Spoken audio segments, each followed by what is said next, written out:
Bonjour à tous, nous sommes le mardi 18 novembre 2025 et notre cher ami Larry Wilkerson est avec nous.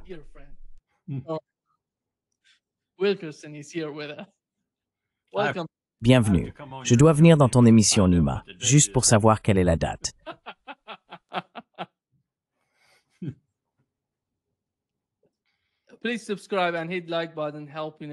Veuillez vous abonner et cliquer sur le bouton j'aime pour nous aider à toucher davantage de personnes. Et Larry, permettez-moi de commencer par ce qui se passe en ce moment aux États-Unis avec l'affaire Epstein. Ces dossiers Epstein divisent d'une certaine manière le Parti républicain, créant un certain chaos en son sein. Donald Trump est intervenu et a qualifié Marjorie Taylor Greene de traîtresse, ainsi que Thomas Massie. Et aujourd'hui, Marjorie Taylor Greene a répondu à Donald Trump. Voici ce qu'elle a dit.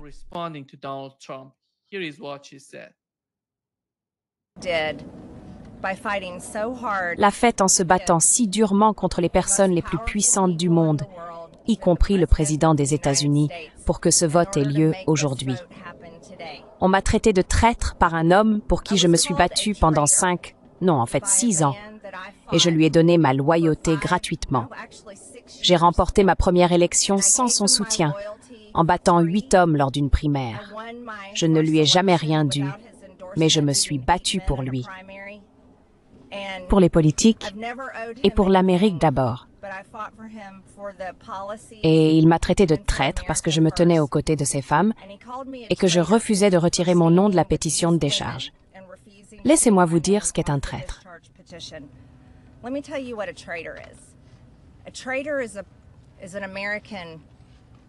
Un traître est un Américain qui sert des pays étrangers et ses propres intérêts.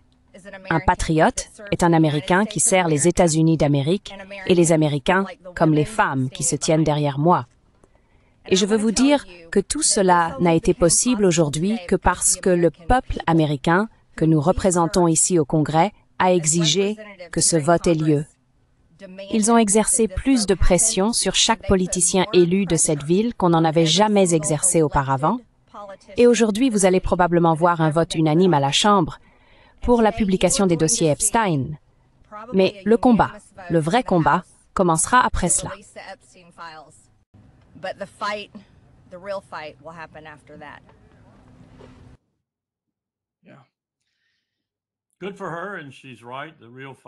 Oui, tant mieux pour elle. Et elle a raison. Le vrai combat approche, tout comme le vrai combat autour de la soi-disant résolution du Conseil de sécurité de l'ONU pour Gaza. Ces choses que Trump commence sans savoir comment les terminer me font vraiment peur. Que ce soit le Venezuela, Gaza, la Syrie, l'affaire Epstein ou l'un des autres scandales dans lesquels il est empêtré, tout cela m'effraie parce que il commence, s'arrête, recommence, s'arrête et finit par se retrouver selon lui. Et il a un certain flair pour ce genre de choses, là où ça lui fera au moins le moins de tort possible. Et pourtant, ce que nous découvrons, c'est que 48 à 96 heures plus tard, une semaine ou peu importe, cela cause un maximum de dégâts au pays.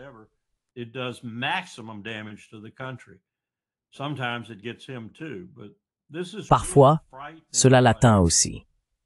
Mais c'est vraiment effrayant, ce que Marjorie Taylor Greene a dit là.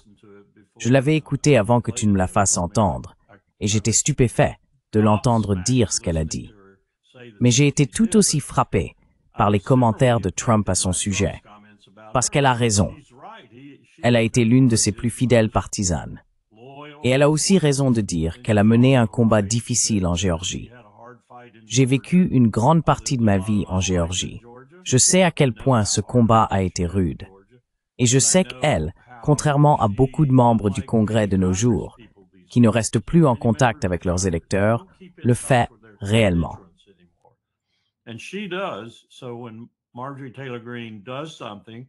Marjorie Taylor Greene fait quelque chose, change d'avis, se déplace dans un sens ou dans l'autre, généralement en fonction de ce qu'elle entend de ses électeurs. C'est pour cette raison qu'elle a été élue et réélue. Et lui faire cela, que Trump sorte et dise une chose pareille, je m'attends à ce qu'il essaye de trouver un moyen de se rattraper auprès d'elle d'une manière ou d'une autre. Il ne présentera pas d'excuses, mais il fera quelque chose. car c'est une personne très, très importante à avoir perdue. Et s'il persiste, il la perdra complètement. Mais en même temps, je dois dire ceci, et je ne le dis pas de beaucoup de membres du Congrès de nos jours, la nation pourrait bien la retrouver.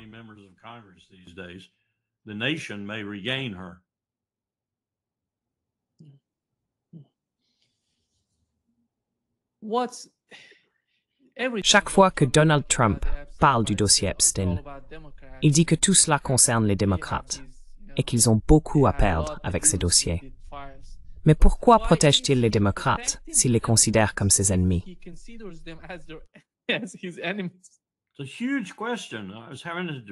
C'est une question énorme. J'ai eu une discussion ce matin avec des gens qui en savent probablement plus que moi sur l'affaire Epstein. Et ma question pour eux, je l'ai simplement lancée comme un os à ronger, était pourquoi Trump se serait-il rétracté à moins qu'il n'ait arrangé les choses? Il ne se serait pas rétracté à moins que Kash Patel, Pam Bondi et le reste de cette équipe douteuse n'aient mis le plan en place. Seules certaines choses vont être publiées. Seules les données concernant les démocrates vont être rendues publiques. Ils ont fait quelque chose. Ils ont manipulé les données. Peu importe. Je ne sais pas. Mais je sais que je ne miserai pas là-dessus. Et il y avait une sorte de consensus à ce sujet parmi le groupe avec lequel je parlais. Mais ils ont aussi dit qu'il avait vu les dégâts politiques qu'il subissait en ayant retenu les choses qu'il avait dit qu'il ferait et en ne les faisant pas.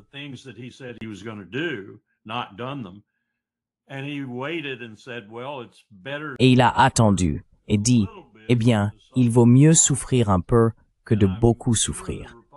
Et je suis sûr que la direction du Parti républicain, même si je n'ai pas beaucoup de foi en leur capacité à défier le président, a peut-être dit quelque chose à ce sujet, en particulier Johnson, sur le fait que cela cause vraiment des dégâts. Parce qu'elle a raison, je pense, quand elle dit que ce sera un vote massif. Et ce vote massif va montrer où le peuple américain veut que son Congrès aille sur ces questions. Se tenir devant ces femmes, c'était, vous savez, normalement je dirais que c'était une mise en scène politique. D'accord, Marjorie Taylor Greene est une politicienne, il y a peut-être un peu de mise en scène là-dedans. Mais je vais dire qu'elle est sincère. Et je vais dire que ces femmes croient qu'elle est sincère. Et c'est là que réside la chimie importante.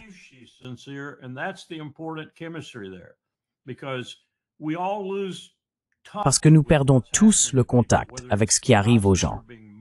Que ce soit les Gazaouis, impitoyablement massacrés, encore maintenant, même avec un cessez-le-feu en vigueur. Ils sont tués à un rythme effroyable parce que Netanyahou ne respecte absolument pas les cessez-le-feu. Je viens d'écouter Ben Gvir parlant de l'accord du Conseil de sécurité de l'ONU, le qualifiant de bizarre, disant que Netanyahou doit assassiner Abu Mazen immédiatement, qu'ils doivent assassiner tous les dirigeants qu'ils peuvent attraper. C'est Ben Gvir en hébreu, bien sûr, avec des sous-titres en dessous. Et elle est là dehors, une politicienne, tout comme cet imbécile, et elle dit quelque chose de sincère. Et pour la première fois, il y a un membre du Congrès qui trouve un écho auprès du peuple américain. Et Trump l'a traité de traîtresse. Cela ne colle pas. Ça ne colle pas. Cela va encore plus lui nuire.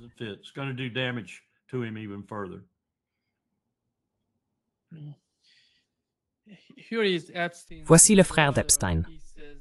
Il affirme que les dossiers Epstein sont expurgés pour protéger les républicains. Voici ce qu'il a dit. Ce qu'on m'a dit récemment, c'est que la raison pour laquelle ils vont publier ces documents et la raison de ce revirement, c'est qu'ils sont en train de nettoyer les dossiers. Il y a un site à Winchester, en Virginie, où ils effacent les fichiers pour en retirer les noms républicains. C'est ce qu'une source assez fiable m'a rapporté. C'est ce qu'on m'a dit aussi. Je suis républicain.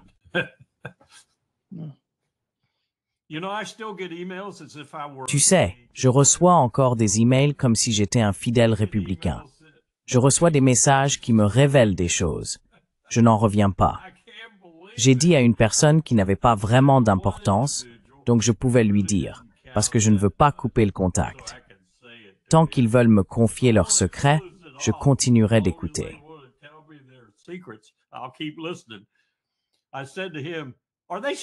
Je lui ai dit, sont-ils stupides? N'écoutent-ils pas Nima Al-Khorshid? N'écoutent-ils pas le juge Napolitano? Ne savent-ils pas ce que je dis? Mais je reçois encore des emails. Je reçois encore des emails de leur part. Je n'en recevrai probablement plus maintenant. Larry, something so strange is going on with the Trump administration because Il se passe quelque chose de vraiment étrange avec l'administration Trump. Vous vous souvenez, quand ils ont essayé d'assassiner Donald Trump à 2 reprises, nous ne savons rien des personnes qui ont tenté. L'un d'eux a été tué, et rien n'a filtré après cela. Et avec Charlie Kirk, c'est la même chose. Il boucle l'affaire. C'est incroyable, comme il referme tout. C'est fait, c'est classé, et personne n'en parle vraiment. Et maintenant, avec les dossiers Epstein, à chaque fois, vous savez, ce n'est pas Joe Biden à Washington. Chaque fois que Trump s'exprimait, il disait « Ce sont les membres de l'État profond. Je vais renverser l'État profond. Je vais faire quelque chose à ce sujet. » Mais il s'agit de Donald Trump et de son administration. Et ils ne font rien pour clarifier ce qui se passe dans ces affaires, pour l'opinion publique, pour les gens qui ont voté pour lui.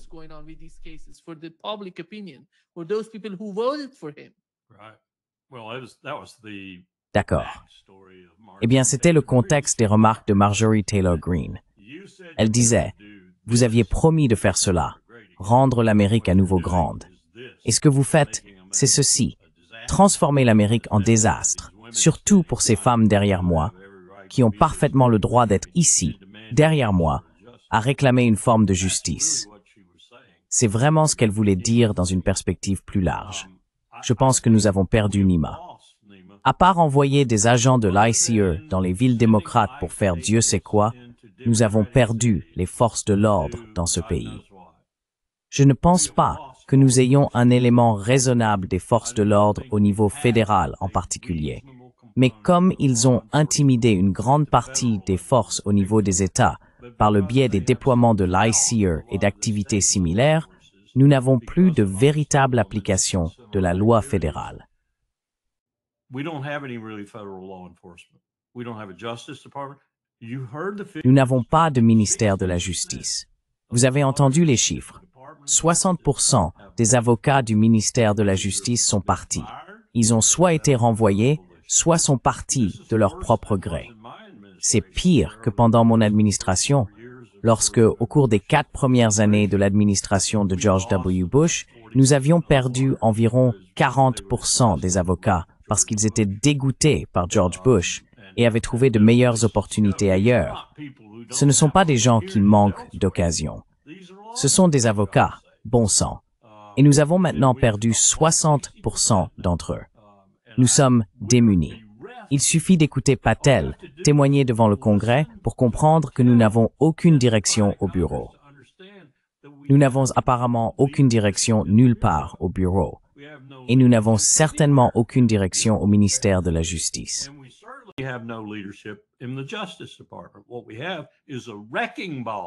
Ce que nous avons, c'est une boule de démolition qui va et vient, détruisant tout sur son passage et bloquant tout ce qui est anti-Trump, anti-MAGA ou anti-eux. Regardez ces témoignages au Congrès, ils sont mis en scène. Ils sont organisés pour qu'ils puissent simplement pontifier. Et que ce soit un idiot comme Adam Schiff ou une personne plus décente posant les questions, Angus King par exemple, du Maine, tout cela n'est qu'un jeu. C'est un jeu qui consiste à marquer des points contre tel ou tel membre du Congrès, sénateur ou autre. C'est tout ce dont il s'agit. Il ne s'agit pas de trouver la justice, l'application de la loi ou quoi que ce soit qui y ressemble. Il s'agit de marquer des points politiques. Il n'y a pas d'application de la loi. Il n'y a pas d'application de la loi. Alors, pourquoi quelqu'un s'étonnerait-il que nous attaquions des gens et les tuions en haute mer sans aucune procédure légale?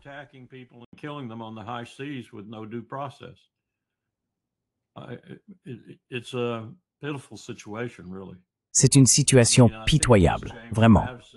Je veux dire, je crois que c'était James Madison qui a dit que si les hommes étaient des anges, nous n'aurions pas besoin de loi, ni de gouvernement.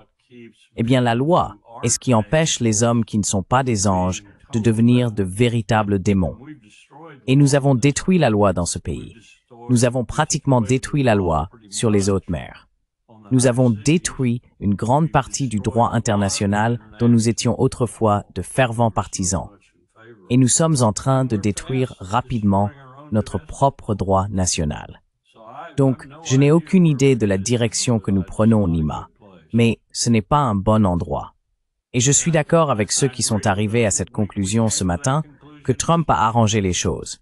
Bondi, Patel, quelqu'un a arrangé ça, probablement quelqu'un sous leurs ordres, de manière à ce que les républicains ne s'en sortent pas trop mal dans ce qui va être révélé, et que les démocrates et d'autres s'en sortent très mal. C'est comme ça qu'ils ont arrangé les choses. Ce sera évident.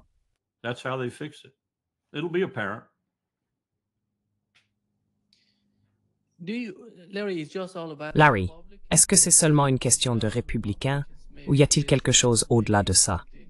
Peut-être Israël, peut-être autre chose. Parce que s'ils avaient eu quelque chose contre Donald Trump lui-même, ils l'auraient révélé bien avant qu'il ne soit élu président des États-Unis.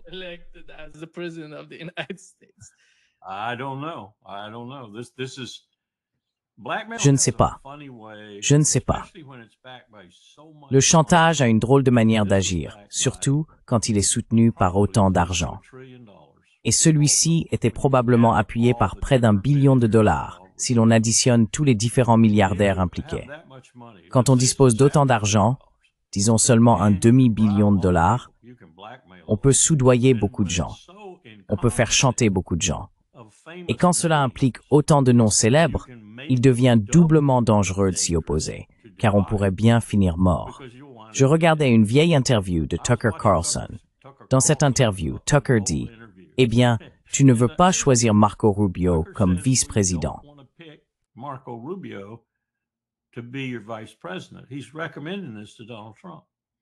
Il recommande cela à Donald Trump. Pourquoi? Eh bien, il veut que tu choisisses J.D. Vance. Pourquoi? Parce que tu ne veux pas choisir Marco Rubio, sinon ils t'assassineront. Regarde ça. Ils t'assassineront parce qu'ils veulent que ce fils de salaud néoconservateur devienne président des États-Unis. Et c'est la seule façon pour lui d'y arriver. Tucker a raison. Je veux dire, les mots sont sortis de sa bouche dans la vidéo, donc je dois supposer que c'était une bonne représentation de son conseil à Trump. Ne choisis pas Rubio, choisis Vance. Parce que si tu choisis Rubio, ils t'assassineront.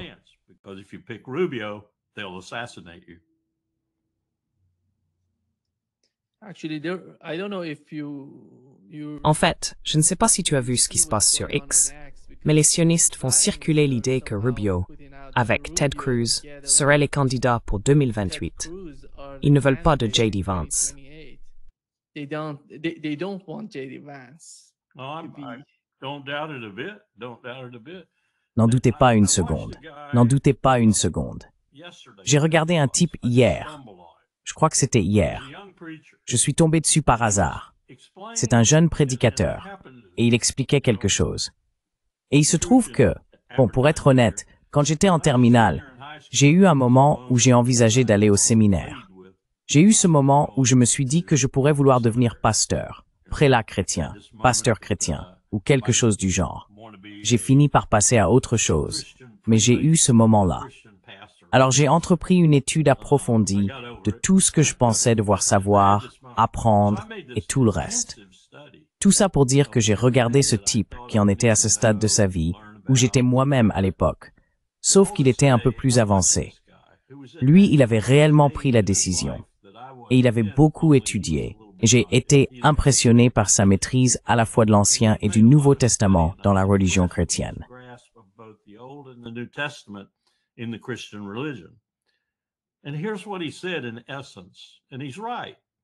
Et voici ce qu'il a dit, en substance, et il a raison. Le Nouveau Testament était une répudiation complète de l'Ancien Testament. Une répudiation complète. Le Christ a rejeté œil pour œil, dent pour dent. À moi la vengeance, dit le Seigneur. Et toutes ces choses auxquelles Ted Cruz prétend croire et sur lesquelles il fonde ses décisions en matière de sécurité nationale. Israël, Israël, Israël. Et ce type avait raison. Le Christ est venu sur terre dans l'image du christianisme que nous devrions tous voir. Et si nous devons y croire pour répudier cet Ancien Testament et ce vieux Dieu. Le nouveau Dieu était un Dieu de pardon que le Christ représentait. J'ai toujours eu un problème avec cela, parce que ce n'est pas vraiment du monothéisme. Il y a trois personnes, le Saint-Esprit, Jésus-Christ et Dieu.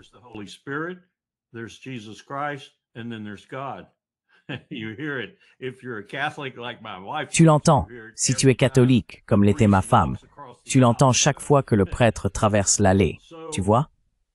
Alors, comment diable peut-on avoir Ted Cruz et des gens comme John Hagee et tous ces autres qui fondent leur christianisme, note bien, leur christianisme, ils ne rejettent pas ce terme, sur l'Ancien Testament. Comment peux-tu faire ça? Eh bien, tu le fais de la même manière que Trump dirige son administration. Tu mens tout le temps, tu triches tout le temps, tu ne sais pas de quoi tu parles, tu es ignorant, tu es stupide. Toutes ces choses s'appliquent à un moment ou à un autre, probablement. Mais c'est une répudiation complète de tout ce que représente Jésus que de revenir à l'Ancien Testament, d'en citer des passages et de dire que c'est cela, le christianisme. Le Christ n'était même pas encore né.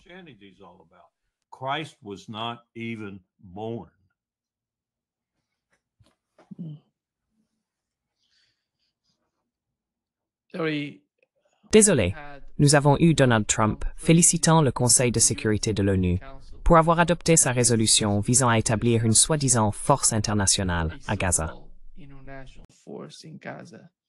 J'ai Matthew Julian Barnes dans The Guardian ce matin. Il semble qu'ils vont déployer 20 000 soldats à Gaza d'ici janvier 2026. Et ces troupes viendront d'Égypte et, si je ne me trompe pas, de Turquie. Dizzy. Indonésie. Quelle est votre opinion sur la résolution de l'ONU? Et comment comprenez-vous le comportement de la Chine et de la Russie?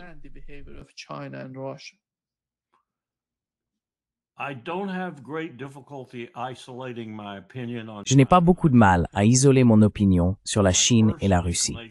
Ma première réaction a été de dire « veto, veto ». Mais ensuite, j'y ai réfléchi. J'ai mis mes émotions de côté et je me suis demandé pourquoi. La Chine surtout, mais la Russie aussi. Pourquoi opposer un veto à quelque chose qui va provoquer la chute de votre principal adversaire dans le monde? Pourquoi ne pas simplement s'abstenir, laisser passer et regarder le désastre se dérouler?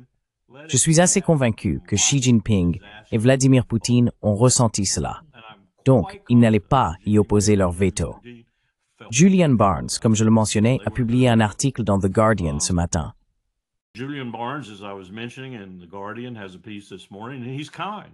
He's kind. He says, what a Il est gentil. Il est gentil. Il dit, quel accord bizarre. Quel accord bizarre. Il ne le démonte pas vraiment. Il essaye simplement de l'expliquer, d'en dire le sens, qui fournira les forces de maintien de la paix, ce que fera Abu Mazen, ce que fera le Hamas, ce que fera Tony Blair, ce que fera Donald Trump. Tout cela. Si l'on regarde ce qu'ils ont mis en place par opposition à ce que préparait l'Assemblée générale de l'ONU, que cela rend désormais caduque, l'accord de l'Assemblée générale de l'ONU aurait été un bon accord, car il n'aurait pas mis en avant les personnages habituels.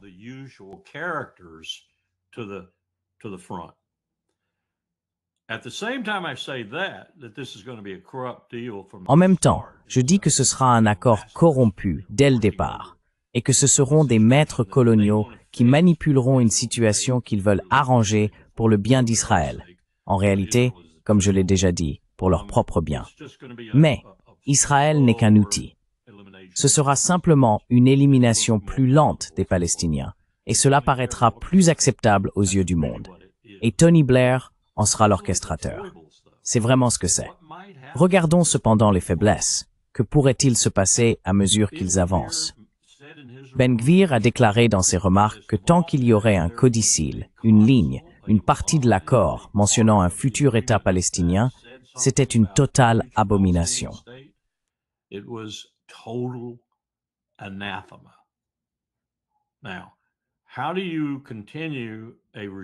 Alors, comment maintenir un régime en Israël qui dépend de personnes comme Smotrich, Ben Gvir et bien d'autres? J'ai de nouveau regardé les sondages, Nima. Ils n'ont pratiquement pas changé. Environ 80% des Israéliens juifs approuvent toujours les avancées et le plan de Netanyahou. Un pourcentage légèrement plus élevé est d'accord avec la portée générale de ce à quoi il s'oppose concernant un État palestinien. Juste en dessous de cela, une nette majorité de juifs israéliens estime que tous ces meurtres sont justifiés et doivent continuer, voire s'intensifier et devenir plus violents. Alors, comment prendre ce corps politique et y placer une direction qui serait, au mieux, complaisante et au pire, totalement favorable à cet accord?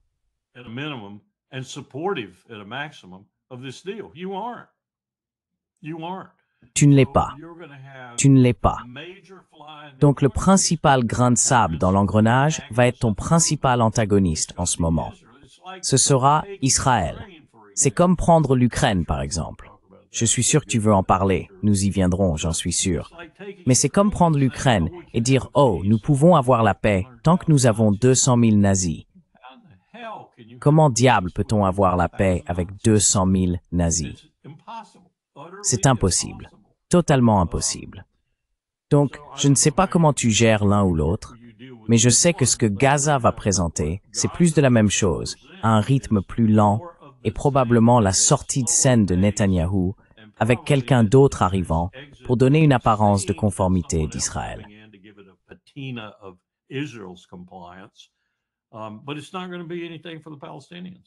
Mais il n'y aura rien pour les Palestiniens. Et alors la question devient, parce que Ben Salman et d'autres, j'en suis sûr, de son acabit dans le monde arabe, ont dit, s'il n'y a pas de voie vers un État palestinien, vous n'aurez pas notre signature sur l'accord. Eh bien, ils peuvent brouiller les pistes. Ils le font depuis longtemps, tant que quelqu'un leur dit, comme Donald Trump, qu'il y aura un État palestinien. Mais leur peuple verra bien qu'il n'y aura pas d'État palestinien. Vous voulez un deuxième printemps arabe? Vous voulez une deuxième intifada, d'un type opposé? C'est bien ce vers quoi nous nous dirigeons.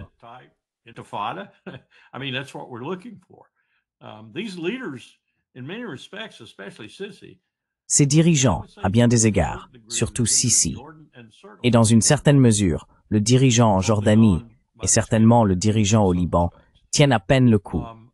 Vous ne pouvez pas satisfaire la majorité des populations du monde arabe si votre promesse d'un État palestinien, d'un État arabe, d'un État palestinien, est perçue comme une absurdité impossible. Alors, comment allez-vous gérer cela? Et puis la question ultime, comment allez-vous gérer? Ça arrive encore, Nima. Comment allez-vous gérer Netanyahou lorsqu'il repartira en guerre contre l'Iran? Cela arrive encore. Je n'ai pas changé d'avis. Cela arrive encore.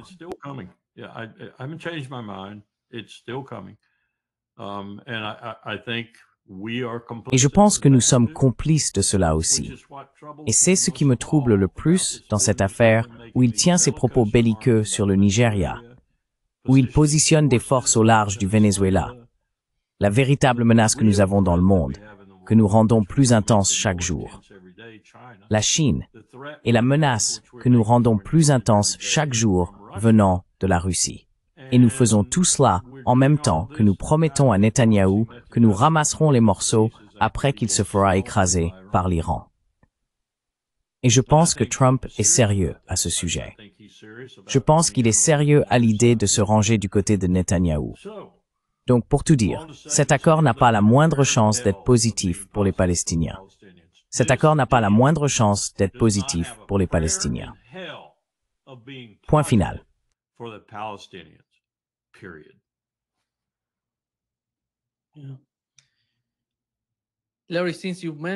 Oui, Larry, puisque tu as mentionné l'Iran, hier, les médias iraniens ont révélé pour la première fois que des F-14 Tomcats iraniens avaient été utilisés pendant la guerre de 12 jours entre l'Iran et Israël. Il semble, d'après eux, qu'ils aient eu une sorte de combat aérien avec des F-15 israéliens. Et je ne sais pas.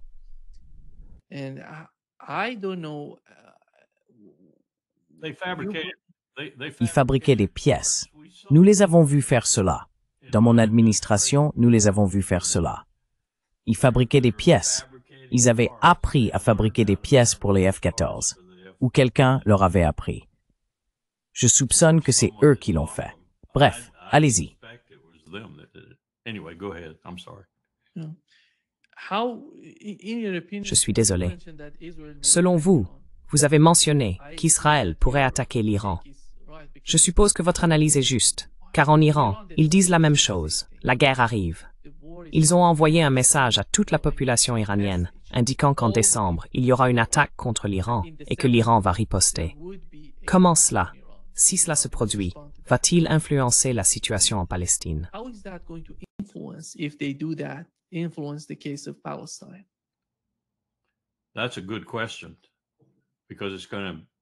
C'est une bonne question, parce que cela va pratiquement anéantir Israël.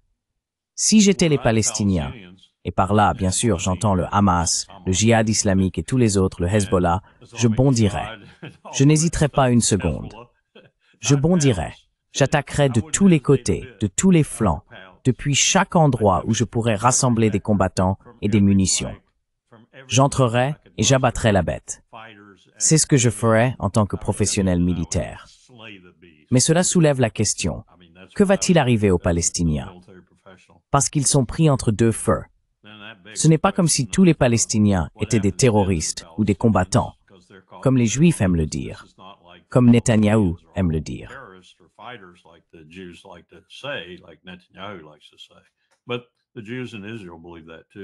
Mais les Juifs en Israël croient cela aussi. Ils pensent que tuer un bébé de 4 ans est intelligent, car il deviendra un terroriste. Ils sont tous considérés comme sous-humains de toute façon, donc on les forme dans le ventre de leur mère à devenir des terroristes. Alors, on les tue avant qu'ils ne sortent du ventre, ou juste après leur naissance. C'est ce qu'ils croient, Nima. Donc on se retrouve vraiment avec un sacré désordre. Je veux dire, les Palestiniens essaient de survivre au milieu de ce qui sera une réaction massive de l'Empire. Probablement, si nous sommes encore capables d'une action massive. J'attends de voir ce qui va se passer avec le Venezuela, car cela pourrait être extrêmement embarrassant pour Donald Trump s'il essaie vraiment quelque chose.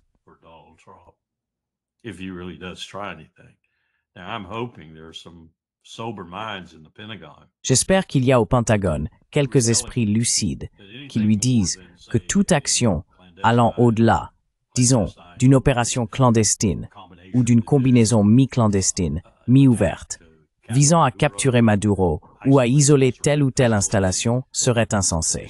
Si nous tentons une attaque totale contre le Venezuela, nous serons complètement vaincus. Vaincus. Autrement dit, il pourrait couler notre porte-avions et peut-être d'autres bâtiments de combat. Je veux croire que si l'armée lui a donné des conseils raisonnables et que Hegseth ne les a pas déformés entre-temps, nous ne ferons rien d'aussi stupide.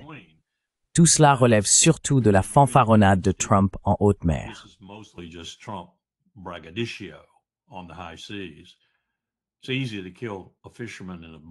Il est facile de tuer un pêcheur dans un bateau avec un missile intelligent. Ce n'est pas la même chose que de prendre le Venezuela. J'espère donc que ce n'est que de la fanfaronnade. Mais si ce n'est pas le cas, nous allons découvrir, plus vite que je ne le pensais, à quel point l'armée des États-Unis est incompétente à cause de ce que nous lui avons fait. Nous l'avons pratiquement éviscéré, et les entrepreneurs de la défense, dans leur quête de toujours plus d'argent à n'importe quel prix, ont tout simplement relégué notre système d'acquisition, notre système d'approvisionnement en armement, tout, au second plan en matière de priorité. Nous ne savons plus rien fabriquer.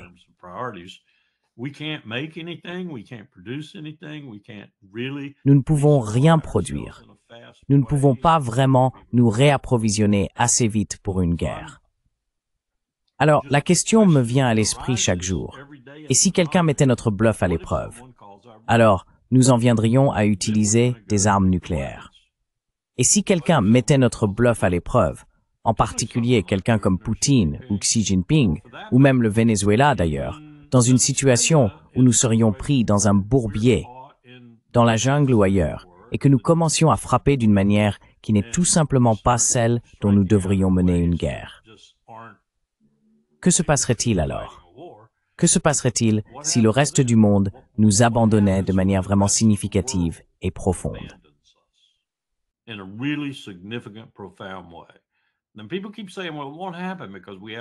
Et les gens continuent de dire, eh bien, cela n'arrivera pas, parce que nous avons tant de guerres, tant de liens à travers le monde qui nous rattache à tel ou tel pays.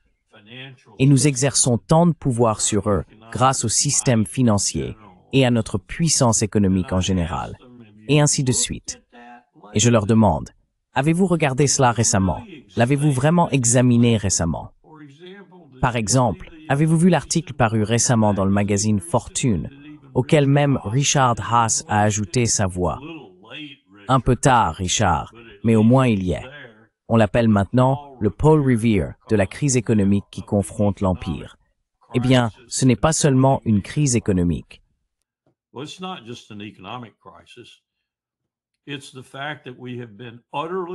Le fait est que nous avons été totalement irresponsables, financièrement et physiquement, pendant un demi-siècle.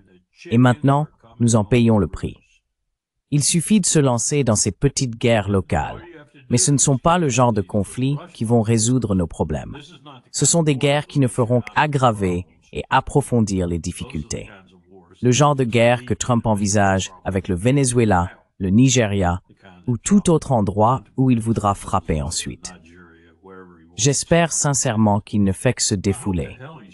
Mais je suis vraiment inquiet pour le Venezuela, parce que j'entends des choses très étranges à propos de Maduro et des raisons pour lesquelles nous faisons ce que nous faisons.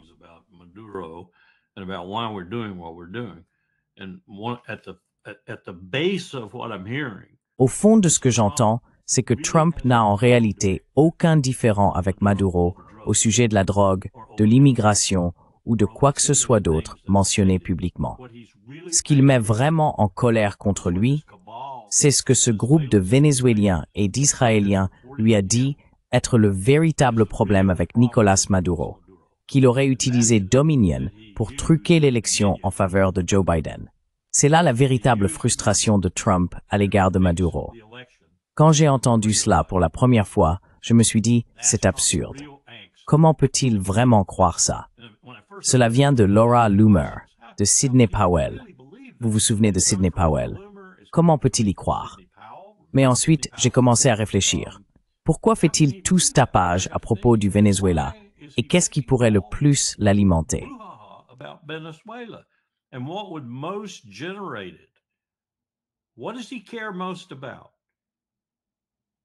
De quoi se soucie-t-il le plus? Il se soucie du fait qu'il n'a pas perdu l'élection. Il ne l'a pas perdue. On la lui a volée. Et Nicolás Maduro a utilisé Dominion pour truquer l'élection.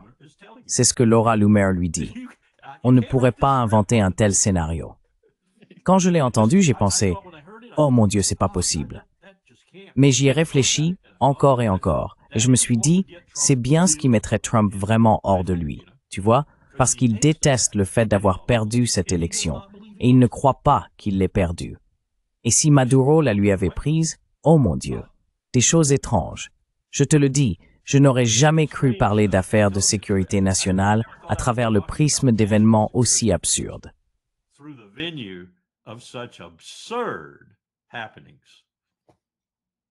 Oui, exactement. Trump a apporté tout cela à la Maison-Blanche, tout, ces absurdités. Chaque fois que vous écoutez Pam Bondi, chaque fois que vous écoutez Kash Patel, chaque fois que vous écoutez ce cinglé qui est, eh bien je ne le dirai pas, n'importe quel membre du cabinet de cette administration, la sécurité intérieure. Vous savez, la femme qui aime se promener en jean et prétend être une agente de l'ICU à Chicago. Oui, je veux dire, c'est le groupe de personnes le plus étrange, le plus bizarre de la planète. Et le plus drôle, enfin, pas drôle, le plus triste, c'est que le député moyen, le sénateur moyen, l'Américain moyen, ne veut pas l'admettre, ne veut pas se lever à la table du petit déjeuner et dire « Qu'avons-nous fait ?»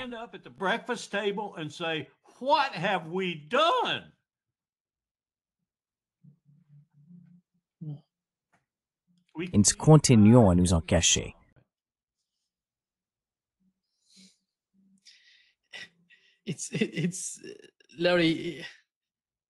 Larry, c'est Kash Patel, le cousin de Kash Patel. Elle a publié un message sur X. C'est incroyable à lire. Elle dit que l'immigration légale est un énorme problème. Tu dois voir les commentaires sous sa publication. Regarde ton nom de famille. C'est insensé. Comme ils oublient vite. C'est incroyable. Je n'arrive tout simplement pas à digérer ce qu'elle a dit. Are you an immigrant? Are you an immigrant? Es-tu un immigrant? Ne sommes-nous pas tous des immigrants? Are we all immigrants? Larry, we've seen some videos. Larry, nous avons vu des vidéos montrant les générations les plus avancées de drones iraniens utilisés à la fois par la Russie et par l'Ukraine. D'un autre côté, j'ai vu des images tournées en Russie où ils testent des avions de chasse et en arrière-plan, on entend des voix iraniennes. Si vous deviez évaluer l'état actuel des relations entre l'Iran et la Russie, comment les décririez-vous? The current state of the relationship between Iran and Russia, how do you describe it? I think it's a guarded relationship because of the Je pense que c'est une relation empreinte de méfiance à cause de l'histoire. Et sans doute que vous connaissez cette histoire. Mais en même temps, l'Empire a forcé des pays à se rapprocher d'une manière que j'aurais jugée il y a 10 ans presque impossible. Donc je pense qu'il y a beaucoup de cela dans cette situation. Vous savez, la première discussion sur une alliance de défense, pour ainsi dire, c'était quelque chose comme « Eh bien, la Russie a dit qu'elle n'en voulait pas. Nous allions opter pour une sorte de traité de type article 5, mais ils n'en voulaient pas. Maintenant, je pense qu'ils l'ont obtenu. Et je pense que c'est la perfidie israélienne, la manière insensée, absolument illégale et atroce dont Trump et Israël se sont ligués. Et maintenant, nous savons que Trump était parfaitement au courant.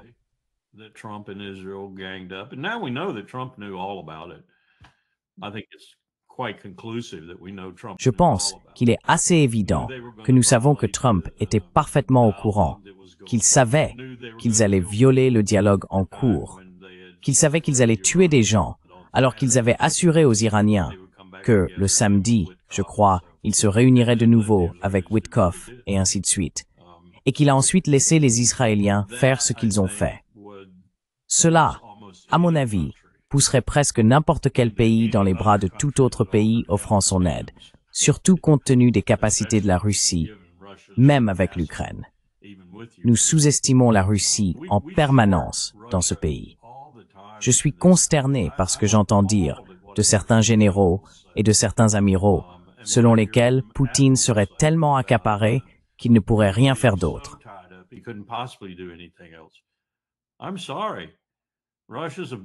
Je suis désolé. La Russie est un grand pays doté d'une puissance considérable. Elle possède aujourd'hui une armée très expérimentée. Elle a traversé un enfer absolu pour acquérir cette expérience. Merci beaucoup. C'est probablement l'une des meilleures armées au monde en ce moment. Surtout si l'on parle d'une puissance terrestre, d'une puissance continentale, ce qu'est la Russie. Et nous l'oublions à nos risques et périls. Ils n'ont une marine d'ailleurs, et une force sous-marine, que parce que nous avons une force sous-marine avec d'énormes bombes capables de tout faire sauter. C'est la seule raison. Ce ne sont pas une puissance maritime, ce sont une puissance terrestre. Et si vous les affrontez sur terre, vous allez vous faire écraser.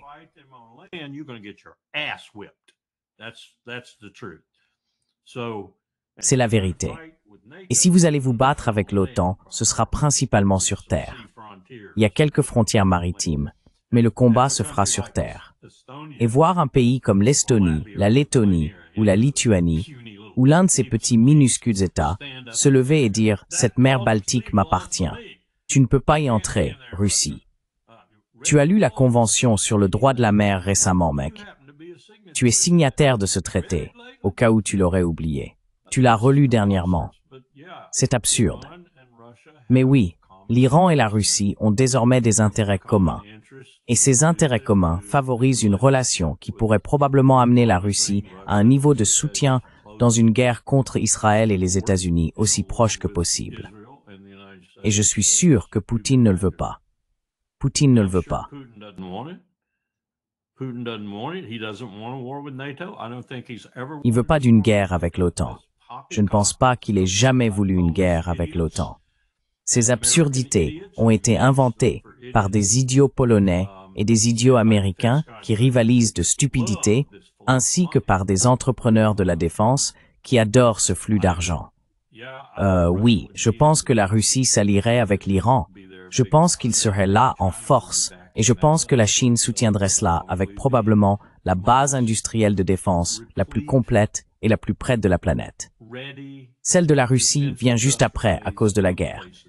Mais la Chine dispose d'une base industrielle de défense qui reste là, inexploitée, comme la nôtre en 1939. Tu te souviens de Yamamoto? Après avoir attaqué Pearl Harbor, il a dit « Je crains que nous ayons réveillé un géant endormi et rempli son cœur d'une terrible détermination. »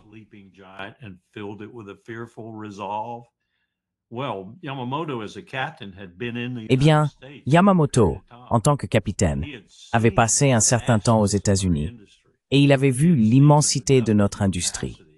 Il avait constaté la capacité de production de notre industrie. Il savait que si nous étions attaqués, le Japon devrait gagner en 6 mois. Gagner, c'est-à-dire simplement nous tenir à distance pendant qu'il faisait ce qu'il voulait pour obtenir du pétrole en Asie du Sud-Est. Et il savait que c'était probablement absurde, car une fois qu'ils auraient attaqué Pearl Harbor et tué 2400 personnes, ils ne pourraient plus nous tenir à distance. Mais il savait que ce qu'il faisait était une catastrophe. Il savait, typiquement japonais, vous savez, qu'il se suicidait. Il savait que son pays se suicidait. Mais c'était un marin loyal, et il a suivi les ordres. C'est exactement ce que vous feriez si vous attaquiez la Chine. Aujourd'hui, la Chine, c'est les États-Unis de 1939. Oui.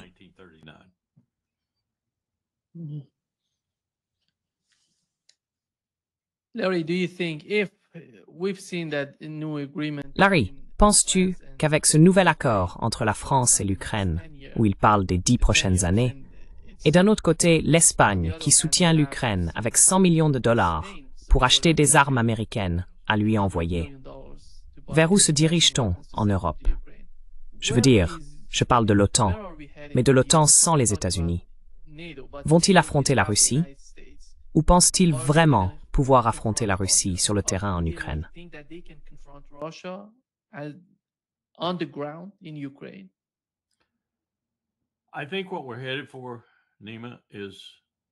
Je pense que ce vers quoi nous nous dirigeons, Nima, c'est une situation longue, horrible, mais niable, au point que nous n'en éprouverons plus de remords.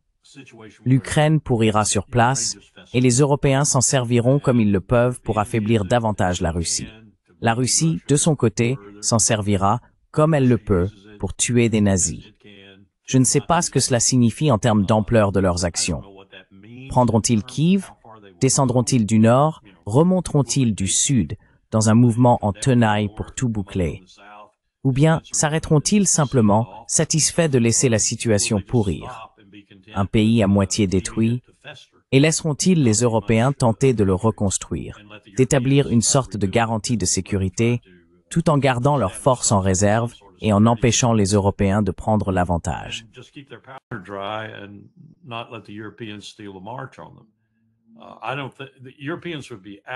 Je ne pense pas que les Européens seraient assez incroyablement, ridiculement stupides pour essayer d'entrer en guerre avec la Russie. Mais la Russie, de son côté, serait, eh bien, pas autant, mais tout de même un peu stupide, de chercher à provoquer une guerre avec l'OTAN.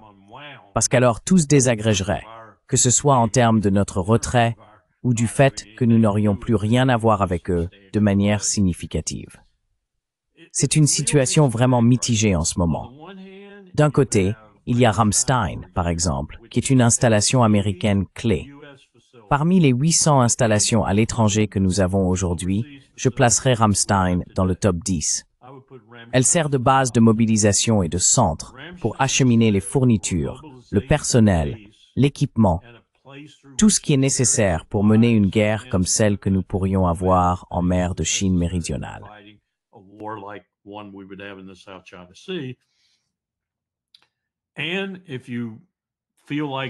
Et si vous pensez qu'il faut maintenir une présence en Asie du Sud-Ouest, j'aimerais qu'on s'en retire.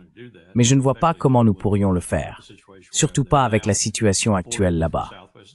Ramstein est essentiel pour les deux théâtres. Et maintenant, nous allons en construire une en Pologne. Sikorski dit que ce sera l'équivalent. Ça n'a pas beaucoup de sens.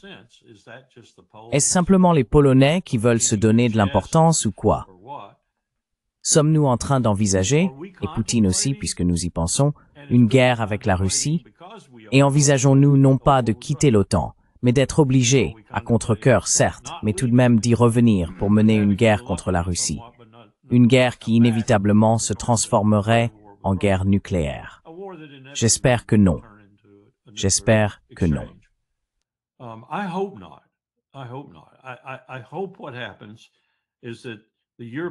J'espère que ce qui va se passer, c'est que les Européens vont se réveiller lorsque ces nouvelles élections auront lieu, et elles auront lieu, et que ces gens seront renversés. Ils seront renversés. Par quoi seront-ils remplacés? L'AfD remplacera-t-elle Merz, par exemple? Un parti plus, disons, belliqueux remplacera-t-il Merz? Merz, mais pas tant en guerre avec la Russie qu'en guerre interne à l'Europe? Probablement. Je ne sais pas. J'espère que non. Mais je sais que les dirigeants vont changer. Je sais que lorsqu'ils changeront, il y aura un véritable moment de décision pour l'Europe et pour les pays qui la composent, qu'ils soient membres de l'OTAN ou non. Ce sera vraiment un problème à résoudre. Et l'Union européenne va probablement disparaître. Je ne vois pas comment ils pourront contrôler l'Union européenne si tout commence à s'effondrer. Alors, quelle est la meilleure approche pour les États-Unis?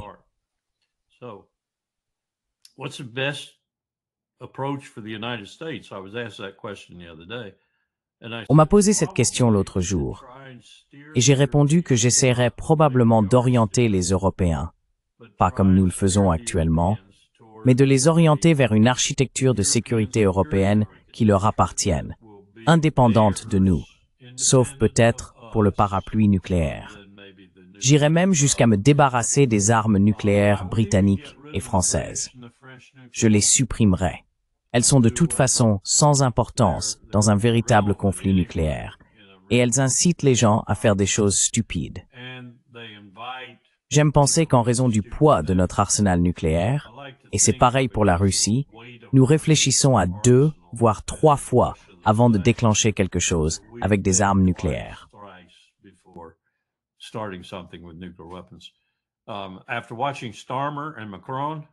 Après avoir regardé Starmer et Macron, je ne suis pas sûr de ressentir la même chose à propos de la France et de la Grande-Bretagne. Donc je m'en débarrasserai. Et voici ce qu'il faut faire dès le tout début. Il faut revenir à Anchorage et à ce qui a été discuté. Ce qui comprenait, et Poutine a été très catégorique à ce sujet dernièrement, que nous devons faire quelque chose, et le faire immédiatement à propos du nouveau traité START, celui qui expire en février. Il est prêt à le prolonger presque sur la seule parole de Trump pour 1 an. Puis nous devons commencer à travailler sur un nouveau régime de traité et intégrer tous les pays possédant des armes nucléaires dans ce cadre.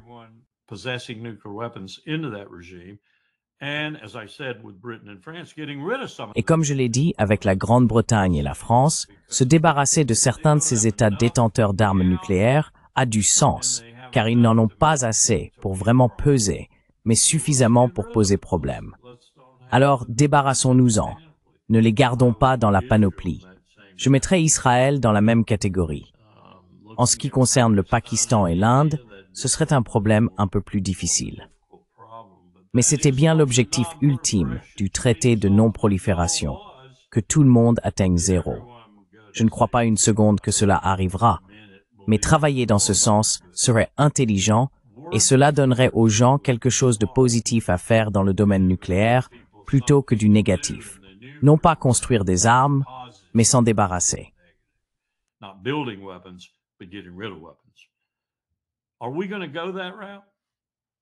Allons-nous emprunter cette voie?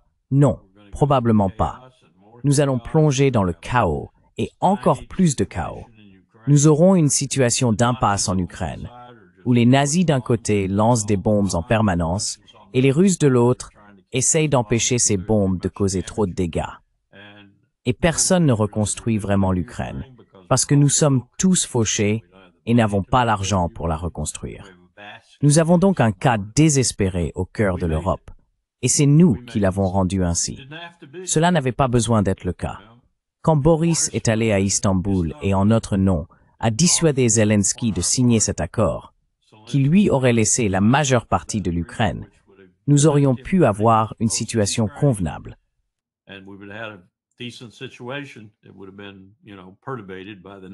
Ça aurait été, vous savez, perturbé tout le temps par les nazis et d'autres, mais nous aurions probablement pu vivre avec ça. Nous n'en sommes pas là. Nous sommes dans une situation très différente. Une situation qui favorise surtout les entrepreneurs de la défense et leurs actionnaires qui s'enrichissent, ainsi que des généraux stupides prétendant qu'ils peuvent battre la Russie, que la Russie est un tigre de papier et des gens idiots partout en Europe à propos de la situation. Nous sommes dans un chaos total. Et pour moi, m'asseoir ici et vous dire qu'il existe un moyen d'en sortir sans beaucoup de problèmes, beaucoup de morts, beaucoup de combats et un risque élevé de guerre nucléaire serait malhonnête. C'est un chaos. Larry, y a-t-il une différence quand on observe le comportement des États-Unis et celui des Européens en Ukraine, en ce qui concerne la présidence de Zelensky? Il me semble que les États-Unis veulent que Zelensky soit écarté du pouvoir, à cause de la corruption et de tout cela. Mais d'un autre côté, les Européens font un excellent travail pour tenter de contrer cela.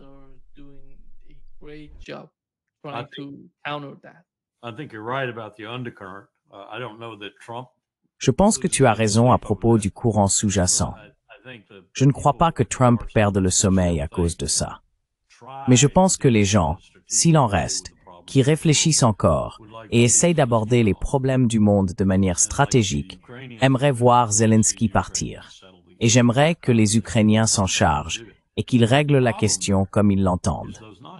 Le problème, là-bas, ce sont ces nazis. Ils vont vouloir une grosse part de ce gouvernement de remplacement, tu sais. Et je ne crois pas qu'on puisse jamais vivre avec eux.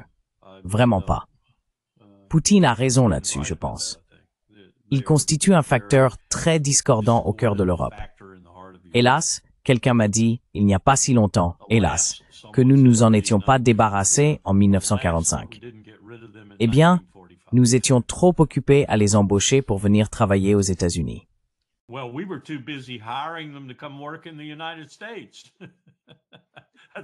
c'est décidé Bright. Oui, merci beaucoup, Larry d'Avexnu, aujourd'hui. Un grand plaisir. Nous avons parlé de tout et de rien. Oui, de tout et de rien. Nous n'avons même pas eu le temps d'aborder Candace Owens. Mon YouTube la met presque chaque matin en première position. Alors, boum, je l'écoute. Cette femme est vraiment bien organisée, vraiment. Et elle attaque sur tous les fronts. Oui, exactement. Elle cause des dommages irréparables à beaucoup de personnes vraiment haineuses, et ça me va très bien. Je pense qu'elle pourrait éliminer Ben Shapiro du paysage des talk shows.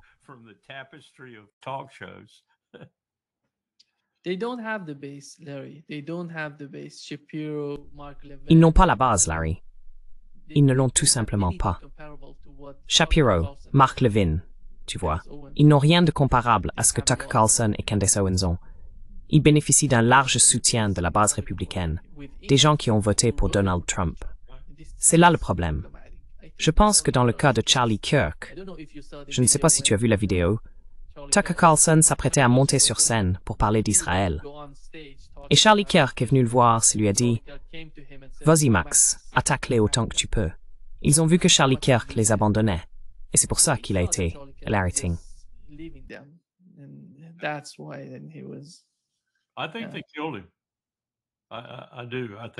Je pense qu'ils l'ont tué. Oui, je le pense. Je crois qu'ils l'ont tué, directement ou indirectement. Et quand quelqu'un me regarde et me dit que Netanyahou ne ferait pas ça, j'ai envie de rire, puis j'ai envie de pleurer. C'est le plus grand assassin de la planète. Il a probablement ordonné plus d'assassinats que quiconque au XXIe siècle. Et ensuite, il y a des gens dans ce pays qui disent qu'ils voteraient pour lui comme président des États-Unis. Et je regarde ces gens et je me dis, qui diable êtes-vous? Et comment êtes-vous arrivé ici?